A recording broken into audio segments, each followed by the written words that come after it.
मैं जिस लायक होता हूं मुझे उतनी सफलता मिलती है। आज मुझे जो मिल रहा है ना, मैं उसी लायक हूं। जब हम ये समझने लगते हैं तो चैन में भी रहते हैं। एक, हम चाहते तो इतना है और हम लायक हैं नहीं, तो रमखा समझते अपने आप को, फिर फ्रस्ट्रेशन आता है। तो इस प्रकृति के सिद्धांत को समझिए कि जो मुझे मिलना है ना, मैं जिस लायक हूं, मेरी जो एनर्जी डाली है पिछले दिनों में, पिछले सालों में, पिछले जन्मों में, वो मिलेगी आपको। वो लायक हैं आप। अगर कुछ अच्छा किया है तो अच्छा मिलने वाला है आपको उस रूप में। यदि नहीं मिल रहा है तो कुछ किया नहीं है, गड़बड़ किया है कुछ। लायक बनिए। तो यदि सफल होना है तो अमीर बनना है, तो अमीर बनने के लायक बनना पड़ेगा कि नहीं? अमीर बनना है कि नहीं, बोलो। तो जिस दिन आप अमीर बनने के लायक बन जाएंगे, अपने आप को बना लेंगे, उस दिन आप अमीर बन जाएंगे। जिस दिन आप लाखों रुपए महीने कमाने के लायक अपने आप को बना लेंगे, उस दिन आप लाखों रुपए महीने कमाने लगेंगे। सैकड़ों की टीम बनाने और संभालने के लायक बन जाएंगे, उसी दिन आप टीम हो जाएगी आप। अभी ये नहीं हो रहा, मतलब कहीं ना कहीं लायक नहीं है हम, कहीं गड़बड़ हो रहा है। तो लायक और क्षमता के हिसाब से मिलता है, एबिलिटी के हिसाब से। क्षमता कैसे बनाएं, लायक कैसे बने? तो कैसे बनेंगे हम लायक? ये तीन चीजों का कॉम्बिनेशन हमें लायक बनाता है। सही माइंडसेट, सही नजरिया, सही एटीट्यूड। सही एटीट्यूड यानी समझ, मेरे मन में जो समझ डेवलप हुई है उसी के हिसाब से मैं पर्पस डिसाइड करता हूं। समझ ही नौकरी की हुई है तो नौकरी मेरा उद्देश्य, पर्पस बन जाता है। मेरी समझ बड़ी हो गई है तो मैं बड़ी चीजें ढूंढता हूं। हर ग्रेजुएट जो 50, 55, 60% लाता है, ये यूपीएससी की हिम्मत नहीं जुटाता, क्योंकि उसकी समझ नहीं हुई है।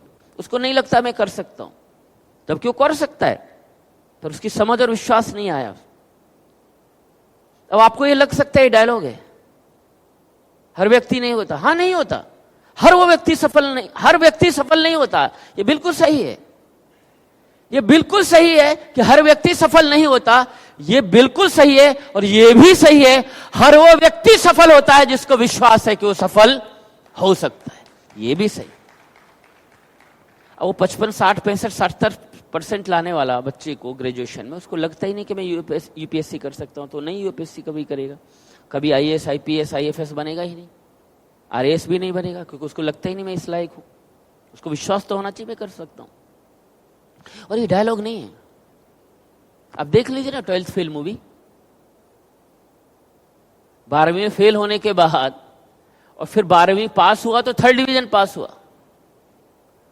उसके बाद उसको लगा मैं कर सकता हूं, तो एमपी सर्विस कमीशन के लिए गया। उसकी जगह नहीं निकल रही थी। किसी ने बताया यूपीएससी में चला जा, तो यूपीएससी में आ गया दिल्ली। उसको पता नहीं यूपीएससी की फुल फॉर्म क्या होती है, उसको पता नहीं यूपीएससी की कोचिंग कहां होती है। किसी ने बता दिया, उसको लगा चला भाई यही तैयारी कर ले। यहां आ गया, यहां उसको विश्वास बढ़ गया, कर सकता हूं। बाकी तो कहानी आप देखिए, मूवी जरूर देखिए। हाँ, कुछ ही लोग होते हैं विश्वास करने वाला। हर व्यक्ति भी सफल नहीं होता, लेकिन जो विश्वास करता है उन्हीं में से सफल होते हैं। हेलो, समझ में आ रहा है आपको? विश्वास नहीं करने से बिल्कुल ही संभावना नहीं। बाकी उसने मेहनत किया, मजदूरी किया, सब किया, कठिन परिस्थितियों में रहा और ब्रेक कर गया। विश्वास करें तो लायक बना। जैसी समझ होती है वैसा ही पर्पस मिलता है। जैसा मेरा पर्पस है उसी के हिसाब से मैं नॉलेज लेता हूं। मुझे क्लर्क बनना है तो क्लर्क वाली नॉलेज ले रहा हूं। आईएएस बनना है तो आईएएस वाली नॉलेज ले रहा हूं। अमीर बनना है तो अमीर वाली नॉलेज लिए। सेल्स में अच्छा परफॉर्म करना है, सेल्स से मैं पर्पस सॉल्व करना चाहता हूं, तो सेल्स की नॉलेज लूंगा। तो पर्पस जो मेरा है उसी के हिसाब से मैं नॉलेज लेता हूं, और नॉलेज को मैं प्रोसेस करता हूं तो मेरी स्किल्स बन जाती हैं। और स्किल्स और नॉलेज जब मेरे पास आ जाती है तो जरूरत है कमिटमेंट की, लगन की, निरंतर लगे रहने की। तो फिर मेरी एबिलिटी बढ़ जाती है, मैं लायक बन जाता हूं और मुझे मिलता है। कई लोगों के पास नॉलेज भी है, कई लोगों के पास स्किल भी है, लगन नहीं है, कमिटमेंट नहीं है, तो वो लोग नहीं आगे बढ़ते, सफल नहीं होते। ऐसे कितने लोगों को मार्केट में जानता हूं जो मास्टर हैं सेलिंग के, जो स्मार्ट हैं, प्रेजेंटेशन अच्छी करते हैं, प्रोस्पेक्टिंग भी अच्छी करते हैं, दोस्ती कर लेते हैं, स्किल्स में कमी नहीं है, माइंडसेट गड़बड़ है। कभी इधर कूद उधर, स्थिरता नहीं, एक फील्ड नहीं पकड़ते, लॉयल्टी नहीं है। भैया हमारा तो पैसे का मतलब, जहां पैसा मिलेगा भैया हम तो वहां जाएंगे, ये डायलॉग है कि नहीं लोगों के? बोलो भैया हमारा तो पैसा मिला, हमारा पैसा मिला वहीं करेंगे, लिए क्या बात चल लो। अरे कहीं तो टिक तू। तो ये माइंडसेट का प्रॉब्लम है। अपने को तुरंत का समझता सेल्स का है, वो उसमें मास्टरी है उसकी, लेकिन माइंडसेट गड़बड़ है। स्किल मास्टरी जबरदस्त है, पैसे का लेन देन गड़बड़ करता है, फिर उस पे के पैसे खाता है, लोगों के पैसे इधर उधर घुमाता है, आदतें गड़बड़ हैं, उसके कारण वो फेल हो रहा है। तो इन तीनों का कॉम्बिनेशन हमें समझता दिलाता है। तो आप अपनी क्षमता बढ़ाने के लिए तैयार हैं? आप लायक बनने के लिए तैयार हैं? तो इन 3 दिनों में मस्ती भी करेंगे और मूल्यांकन भी करेंगे। बोलो मस्ती भी करना है, हाथ ऊपर। बोले मस्ती भी करेंगे, थोड़ा हिलो। मस्ती भी करेंगे और मूल्यांकन भी करेंगे। तो ये प्रोसेस चलेगा, सेलिब्रेशन के साथ एवोल्यूशन चलता रहेगा। सब कुछ मानसिक है, सब मन क्रिएट कर रहा है। सूत्र समझिए, इस प्रकृति में हर चीज का एक सिस्टम है। हम खाना खाते कि नहीं? अभी खाया है ना। हम खाना खाते हैं, स्वादिष्ट सा खाना, वाह क्या मस्त खाना, ओहो क्या खुशबू है, ओहो आहा खुशबूदार स्वादिष्ट खाना खाया। इनपुट खुशबूदार स्वादिष्ट, और आउटपुट सब आउटपुट होगा कि नहीं? अब ये इनपुट कैसे आउटपुट ऐसे हो गया? बीच में क्या हुआ? कुछ प्रोसेस हुआ, सिस्टम है। आपने मीठा खाया तो क्या आपको बोलना पड़ा, पैंक्रियाज जरा मीठा ज्यादा खा लिया है भाई, ठीक से काम करियो? क्या आपको बोलना पड़ा? बोलो। ऑटो है, सिस्टम है। तला हुआ खाया तो किसको ज्यादा काम करना पड़ेगा? लीवर को। तो क्या आप बोलते हैं लीवर छोला भटूरा खा रहा हूं, ध्यान रखियो जरा? ऑटो है, सिस्टम है। क्या मेरी बात आप पकड़ पा रहे हैं? हर चीज सिस्टम से चल रही है। तो ऐसे ही मेरे जीवन में जो चीजें घटित हो रही हैं वो मेरे मन से घटित हो रही है। किससे? My mind is creating everything. सूत्र पकड़िए, लिखिए, everything in this life, in my life is being created by my mind. मेरे जीवन में जो भी हो रहा है या किसी के जीवन में भी जो भी होता है, मेरा मन उसे क्रिएट करता है। इस भौतिक दुनिया में भौतिक अस्तित्व जो पैदा कर रहा है मन के द्वारा हो रहा है। मन की इच्छाएं हैं जो प्रकट हो रही है संबंधों के रूप में, वस्तुओं के रूप में, व्यक्ति जो मेरे जीवन में आ रहे हैं, मेरा मन क्रिएट कर। अब वो अच्छा है या बुरा है, कैसे है, मन की अवस्था जैसी है, मन में जो जो बिलीफ गए हैं उसी के हिसाब से मैं चीजों को मानता हूं, किसी को सही किसी को गलत। और सब कुछ मानसिक है। मन जैसा मान ले चीजें वैसी दिखाई देती हैं, बॉडी भी वैसे रिएक्ट करती है।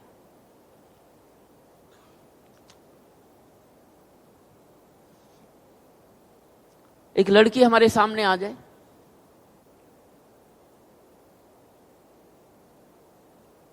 सेव नहीं हुआ लग रहा है, ओके। एक लड़की का फोटो दिखाएं या लड़की सामने आ जाए, सुंदर सी, गोरी सी, perfect, 5 feet 7 inch, model like looking,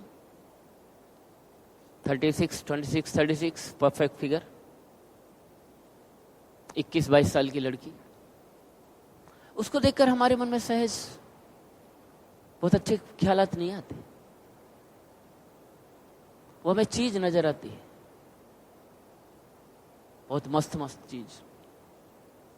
गाने बन गए उस पर, भोग की वस्तु बना दिया इस जन्मदायिनी मां को, जन्मदायिनी नारी को। ये मन के अंदर कचरा है जो गया है। हम कहते हैं पुरुष बलात्कार इसलिए होते हैं, कई पुरुष, तथाकथित पुरुष समझने वाले, इसलिए होते हैं ना, वो महिलाएं ना कम कपड़े पहन के घूमती हैं, रात को घूमती हैं। तू डिसाइड करेगा कब घूमे हैं? कम कपड़े से? यदि कम कपड़ा और घूमना जिम्मेदार होता तो हमने भी कम कपड़ों में कई बार रात को देखी हैं कुछ महिलाओं को, कुछ लड़कियों को। हमने तो नहीं किया बलात्कार, आपने तो नहीं किया। तो बलात्कार कपड़ों की वजह से नहीं हो रहा है, ये समय की वजह से नहीं हो रहा है, यहां भरे हुए इस मानसिक कचरे की वजह से हो रहा है। समझ में आ रहा है आपको? क्योंकि हमने, जिसने किया है उसके दिमाग में कचरा भरा है। उसको देखकर हमारे मन में अच्छे ख्यालात नहीं आते। बड़ी हॉट है, फलानी है, ढिकानी है, क्या क्या सोचते हैं और क्या क्या बोलते हैं। लेकिन उसी की उम्र की एक और लड़की है, वो भी उतनी ही बड़ी है, उसका भी फिगर अच्छा है, वो भी गोरी है, उसकी भी नाक लंबी है, सब कुछ तो है उसके पास। जो इसके पास है सब कुछ उसके पास है, वो 2 भार भी उसके पास है तो इसके पास है, जिनको देखकर हम पागल हुए जाते हैं। मर्द सब कुछ है उसके पास जो इसके पास है, लेकिन इसको देखकर मेरे भाव नहीं आते, क्योंकि मेरे मन ने मान लिया है कि ये मेरी बहन है तो सब कुछ उसको। यदि शरीर ही जिम्मेदार होता, वो भी आधुनिक कपड़े पहनती है कई बार, वो भी कई बार टाइट से कपड़े पहन के निकलती है, मॉडर्न है वो भी, उसको देखकर तो भाव नहीं आते। वो भी कई बार चुनरी नहीं पहनती है, ऐसी निकल जाती है कई बार, जो कि आजकल फैशन है, उसको देखकर तो नहीं आते भाव। इसका मतलब शरीर के कारण नहीं आ रहे भाव, मन में क्या प्रोग्रामिंग है उसके कारण भाव निर्माण हुए। यदि हमने मन में ठान लिया कि मेरी पत्नी के अलावा, क्योंकि हमने वस्तु मान लिया ना उसको, बाजार गरमा दिया, महिलाओं को भी यूज करके उनको भी सामने परोस दिया गया। क्या मतलब है रे शेविंग एड के विज्ञापन में, क्या मतलब है महिला का? बताओ, हर चीज में ठूस रहे उनको, ऐसी वस्तु बना दिया उसको। अरे यदि मेरे मन में प्रोग्रामिंग गया, क्योंकि गाने उल्टे सीधे सब चले गए, फ्रीडम, हाँ ठीक है, यदि मेरे मन ने प्रोग्रामिंग कर लिया, ये वो मेरा वो देश है रे, यत्र पूजन्ते नारी रमन्ते तत्र देवता, जहां नारियों की पूजा होती है वहीं देवता रमन करते हैं। यदि मेरे मन ने प्रोग्रामिंग कर लिया, मेरी पत्नी के अलावा जो भी है उसमें मुझे बहन और माता ही नजर आनी चाहिए, तो वही नजर आएगी यदि आपने प्रोग्रामिंग में डाल दिया तो। क्योंकि आपने छुट्टा छोड़ा हुआ ना अपने आप को, हमने, इसीलिए नजर आ रहा है गड़बड़ सड़बड़। सब मानसिक है। मन को जैसा चाहे आप घुमा सकते हैं, मन को जैसा चाहे आप बदल सकते हैं। मन ही है सब अच्छा और बुरा क्रिएट कर रहा है, इसलिए मन की अवस्थाओं को संभालना सीखें। मन में जैसा इनपुट गया, साइकिल का इनपुट गया तो साइकिल पाने का मन आया बच्चे को, बाइक का इनपुट गया तो बाइक लेने का मन आता है, कार का इनपुट गया तो कार लेने का मन आता है। अमीर लोगों को देखोगे लाखों रुपए कमाने वाले का, तो लाखों रुपए कमाने का मन आएगा आपको। आप जब सुरेंद्र सर को देखोगे तो सुरेंद्र सर जैसा बनने का मन आएगा आपको। आप जब देखोगे सुनील सर को तो सुनील सर जैसा बनने का मन आएगा। आप जब देखोगे गणेश सर को तो गणेश सर जैसा बनने का मन आएगा। आप जब सुकना मैम को देखोगे तो कईयों को लगेगा अरे वाह ये बहन कर सकती है तो मैं क्यों नहीं कर सकता, ये चैलेंज आएगा आपको, तब आप प्रेरित हो। जो देखोगे वही, इसलिए जो बनना चाहते हो उन्हीं लोगों के आसपास रहो तो वैसा बनने का मन आएगा। इसलिए संगत की बात कही गई है, क्योंकि मन में अच्छा अच्छा जाने चाहिए। तो मानसिक है सब कुछ, सब कुछ जैसा मानोगे वैसा घटित होगा।